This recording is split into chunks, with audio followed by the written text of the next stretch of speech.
Adom gari macha darkar oibibra?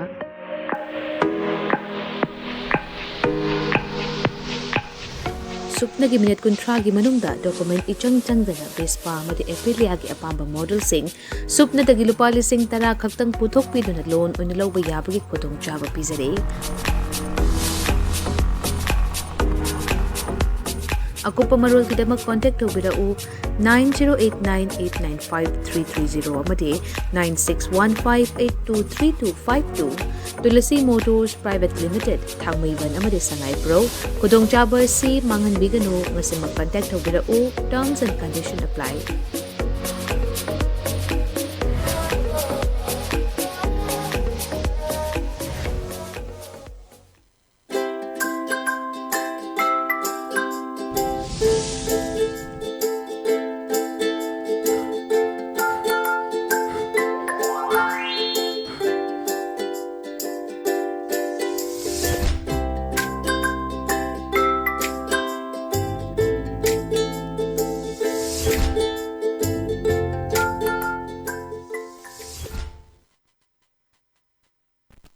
Good afternoon, ELITETV ki test of cartoon ki mahau ming tabri so ama tara mochari baru ngasi imfala pungwa pause singe cartoon sina kari haining niba kari phonong niba kari wakal khanan niba haibudu kara elaborate oina thamjana bagi adumba program ni test of cartoon ai ham da lokasage sanga express ki onthok pani da haribza onthok pani da ba koi ki cartoon si yeng view yam phajaba cartoon ni to ulibasi khoi traffic police ki Kangbu ne chale se nupi me yawre traffic police ni thare to pida TP thare traffic police sai ni pung jhal tawre aduga traffic ni pisina haire Imphal gi Kalimai mandir mapa dagi daghar papa phau gi lambi mangkhre thiba phangdre Kalimai pa dagi daghar hai je khangam dab syaw angang sing di post office phau gi lambi mangkhre thiba phangdre na koi pung jhal tawroga koi gi chane bi da thiba chapadu ne da kino sin khume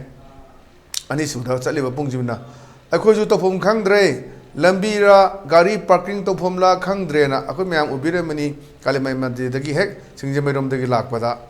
sidagi lakan da Kalimai mandir hokana pareng sana khoi gi lambi gi oi thang mana kan sida lambi khoi gari si adum even khoi gi ani thokna ga thab shawne kaim kan da gi ahum thokna ga thab shawne na khoi gi ajik si parking gi achok issue oi bani aduna sida gari di am chatpa main road am chenba jaga ni office secretary lai bani na secretary lai re BSNL lai re police ki lai re aduga mathang aduga news secretariat all secretariat aduga State Bank of India mathung dagi edi post office lai re mathang di lai thok kan da di koi mu Nipilan complex lai re na sai gi area si da dam ni khuding gi ni adum parking ki tawraga leiba adane traffic police kangbu singchu sena bada wa parking la nataka lambi da khangdre na adane moina pung jhan tawraga thillaga koi lambi mangre na thi lak pune na Imphal gi Kalimai mandir no pa dagi daghar hai jim angang kham be post office phau gi lambi mangre ti phangdre na traffic ni pisna law bune adana mayai chali sina muharak bune akoi chu to phum khangdre lambi ra gari parking to humla khangdre hadana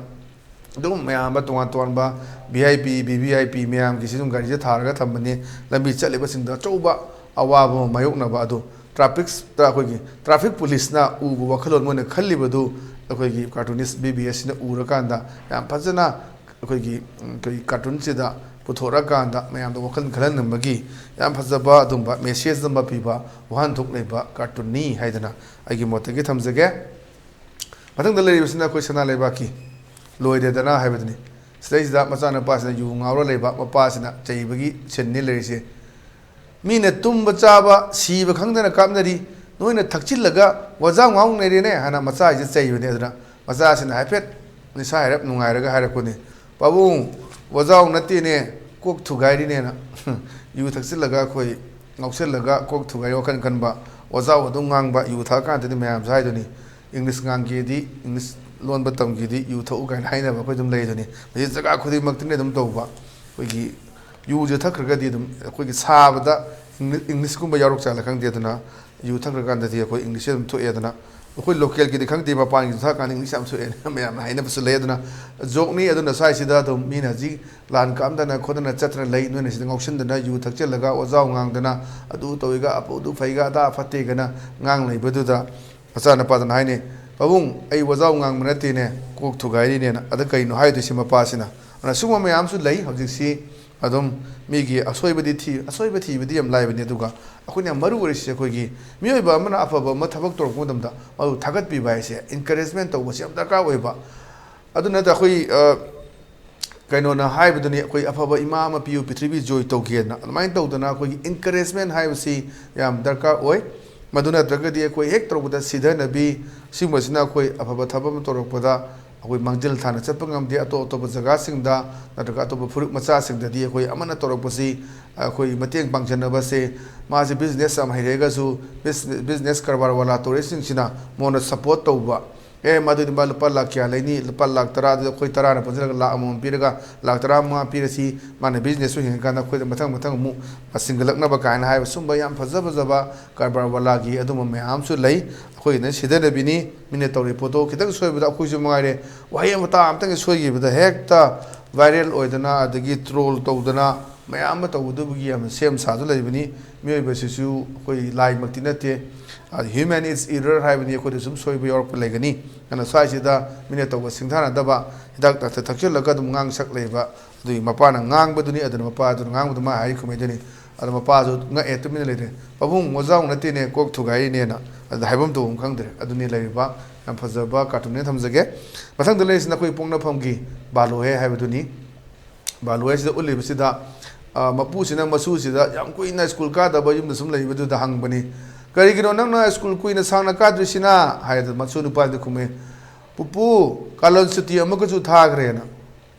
hauji kalen suti thagra matung da gi mathang extend toro leibani tang asudagi class session horane dana mayam hongnare adagi mulep khre haji hoi jaga khre dadi dum kana yauri aduga atopa jaga khre dadi tuan phom singda school home phuma pun amadi hoi lai som da tamdribani aduga amorom da hoi relief camp da moi chorana mi lising home phu he matak da hoi both side tani leiriba kuki giro maitei giro mayam se lai su tamdana angang sing leiribani adum bagi achoba awa mai leibani aduna lai si kamain tamgada ge koi CBSE gi makara to bududi akoi somna kan irang to e prekha du thok pyu have su yaroi chahi magi rotation nine lakuni board no bolo ro council no bolo ro madu calendar year am leidana madu gi chap chana to gada bani na karam thok gada ge su madu gi lengang na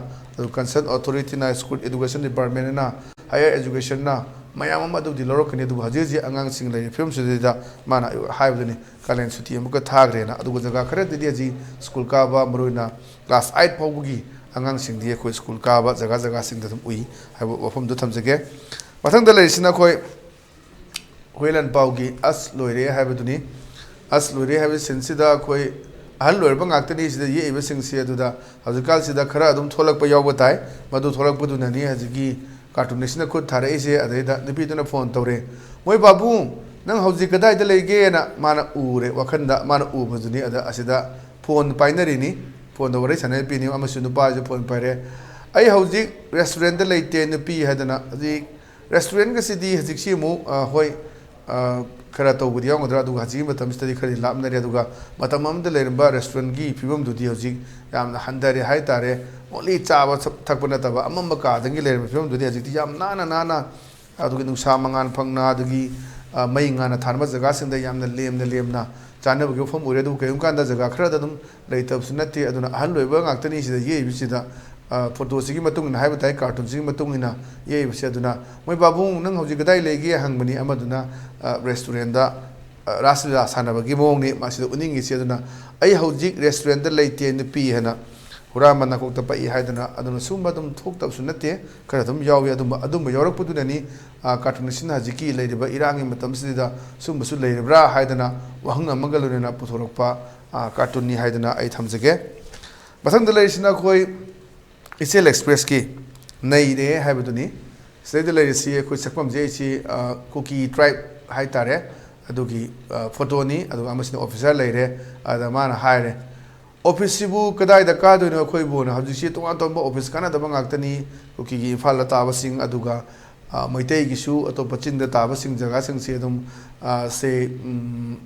bank khangde ama khangde myam tawdaba bank gi thabak tawda myam bank su lut tawgre adna mangda leibani Manipur state cooperative bank gi adigi axis bank gi karigi lut tawgre haidana myam tawgi leibani haji se duna ꯑꯇꯣꯞꯄꯗ ꯁꯦ ꯏꯝꯐꯥꯜꯗ ꯂꯩꯕ ꯑꯣꯖꯥ ꯑꯣꯏꯒꯗꯕ ꯑꯗꯒꯤ office ꯀꯥꯒꯗꯕ ꯃꯌꯥꯝꯁꯤꯡꯁꯤ ꯑꯝꯇ ꯂꯥꯛꯇꯦ ꯑꯗꯨꯒ ꯆꯨꯔꯥꯆꯥꯟꯄꯨꯔꯗ ꯆꯠꯀꯗꯕ ꯑꯗꯒꯤ ꯀꯥꯡꯄꯣꯛꯄꯤꯗ ꯆꯠꯀꯗꯕ ꯃꯌꯥꯝ ꯑꯣꯖꯥꯒꯤ ꯄꯣꯁꯇꯤꯡ ꯑꯣꯏꯔꯣ ꯗ꯭ꯌꯨꯇꯤ ꯇꯥꯕ ꯑꯣꯏꯔꯣ ꯏꯟꯖꯤꯅꯤꯌꯥꯔ ꯑꯣꯏꯔꯣ ꯀꯔꯤ ꯑꯣꯏꯔꯣ ꯃꯌꯥꯝꯁꯤ ꯑꯝꯇ ꯆꯠꯅꯗꯕꯤꯗꯅꯦ ꯍꯧꯖꯤꯛ ꯑꯣꯜꯃꯣꯁ ꯊꯥ ꯑꯍꯨꯝꯗ ꯂꯩꯔꯛꯏꯁꯦ ꯑꯗꯩꯗ ꯍꯪꯅꯕ ꯋꯥꯔꯤ ꯁꯥꯟꯅꯕꯗꯨꯅꯤ ꯑꯗꯨꯗ ꯑꯩꯅ ꯑꯦꯖꯨꯝ ꯇꯧꯕꯒꯤ ꯋꯥꯅꯤ ꯀꯥꯔꯤꯕꯁꯤ ꯑꯅꯤꯃꯛ ꯕꯣꯠ ꯁꯥꯏꯠꯀꯤꯅꯤ ꯂꯩꯔꯤꯁꯤ ꯑꯣꯐꯤꯁꯁꯤꯕꯨ ꯀꯗꯥꯏꯗ ꯀꯥꯗꯣꯏꯅꯣ ꯑꯩꯈꯣꯏꯕꯨꯅ ꯍꯪꯕꯅꯤ ꯑꯗꯩꯗ ꯁꯔꯀꯥꯔꯅ ꯃꯔꯥꯏꯅ ꯁꯤꯟꯖꯔꯛꯅꯤ ꯋꯥꯔꯨꯅꯨꯗ ꯍꯥꯏꯗꯅ ꯑꯗꯨꯅ ꯍꯧꯖꯤꯛꯐꯥꯎꯗ ꯐꯨꯜ ꯁ꯭ꯋꯤꯡ ꯂꯩꯔꯤꯕ ꯂꯩꯉꯥꯛꯀꯤ ꯗꯤꯄꯥꯔꯠꯃꯦꯟ ꯃꯌꯥꯝꯁꯤꯡꯁꯤ ꯊꯕꯛ ꯇꯧꯕ ꯉꯝꯗꯤ ꯃꯌꯥꯝ ꯑꯃ ꯑꯩꯈꯣꯏꯒꯤ ꯃꯌꯥꯝ ꯑꯃ ꯌꯥꯎꯔꯤ ꯂꯥꯛꯇꯕ ꯊꯕꯛ ꯁꯨꯒꯗꯕ ꯃꯌꯥꯝ ꯑꯃ ꯏꯝꯐꯥꯜꯗ ꯊꯕꯛ ꯇꯧꯕ ꯃꯌꯥꯝ ꯑꯃ ꯀꯥꯡꯄꯣꯛꯄꯤꯗ ꯆꯨꯔꯥꯆꯥꯟꯄꯨꯔꯗ ꯃꯣꯔꯦꯗ ꯇꯧꯕ ꯄꯨꯔꯥ ꯐꯪꯁꯟ ꯂꯦꯁꯅꯤ ꯂꯩꯔꯤꯁꯦ ꯗꯤꯐꯪ ꯇꯧꯔꯒꯅꯤ ꯂꯩꯔꯤꯁꯦ ꯊꯕꯛꯁꯦ ꯑꯝꯇ ꯇꯧꯗꯕꯤꯗ ꯑꯗꯨꯒꯤ ꯐꯤꯕꯝꯗꯨꯗꯅꯤ ꯏꯝꯄ꯭ꯂꯣꯌꯤꯁꯤꯡꯅ ꯍꯪꯉꯛꯄꯗ ꯃꯣꯏꯅ ꯈꯟꯅꯕꯗꯣ ꯁꯔꯀꯥꯔꯅ ꯃꯥꯏ ꯁꯤꯟꯖꯔꯛꯀꯅꯤ ꯍꯥꯏꯗꯅ ꯑꯗꯨꯒꯤ ꯐꯤꯕꯝꯗꯨꯅꯤ ꯃꯊꯪꯗ ꯂꯩꯔꯤꯁꯤꯅ ꯑꯩꯈꯣꯏ ꯄꯤꯄꯜꯁ ꯀ꯭ꯔꯣꯅꯤꯀꯜꯒꯤꯅꯤ ꯄꯤꯄꯜꯁ ꯀ꯭ꯔꯣꯅꯤꯀꯜꯒꯤ ꯁꯇꯔꯗꯦ ꯁꯇꯥꯌꯔ ꯍꯥꯏꯕꯗꯨꯅꯤ ꯁꯇꯔꯗꯦ ꯁꯇꯥꯌꯔꯗ ꯂꯩꯔꯤꯁꯤ ꯄꯥꯎꯃꯤꯁꯤꯅ ꯍꯪꯕꯅꯤ any words on when and how the war will end ꯑꯩꯈꯣꯏ ꯆꯠꯊꯔꯤꯕ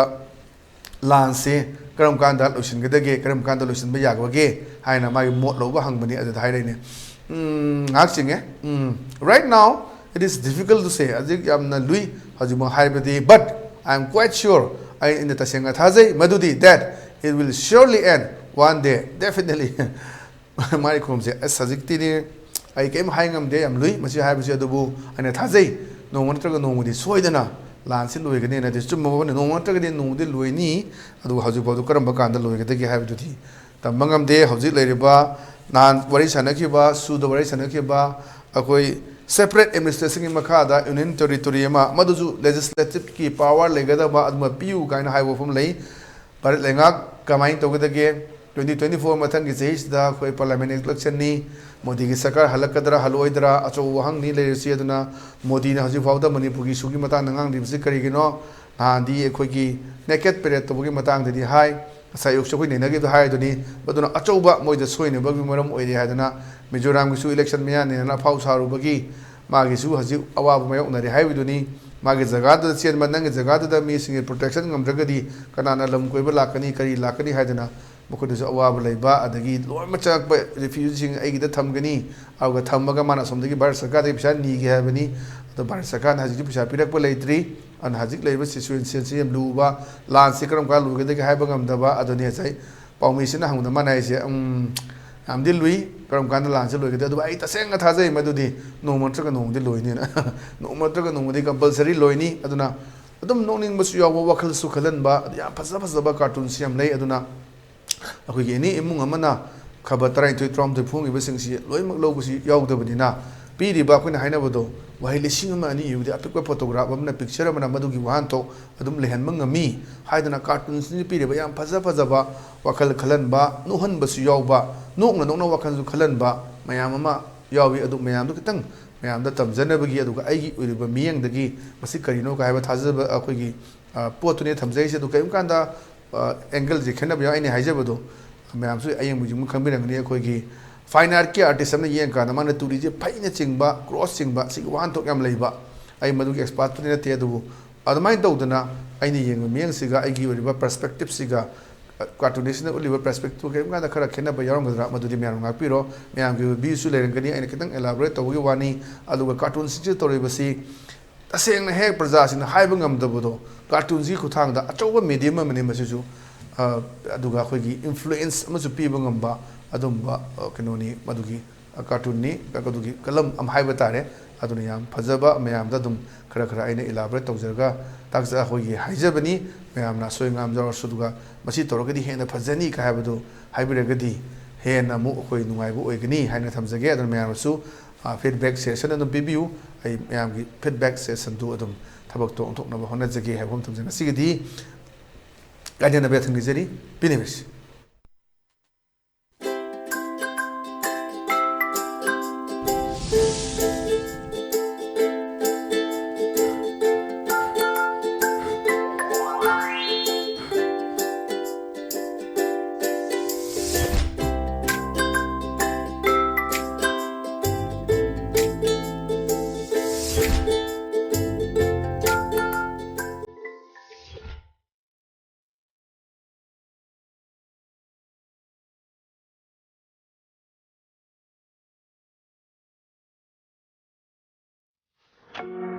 Adom gari macha darkar oibibra?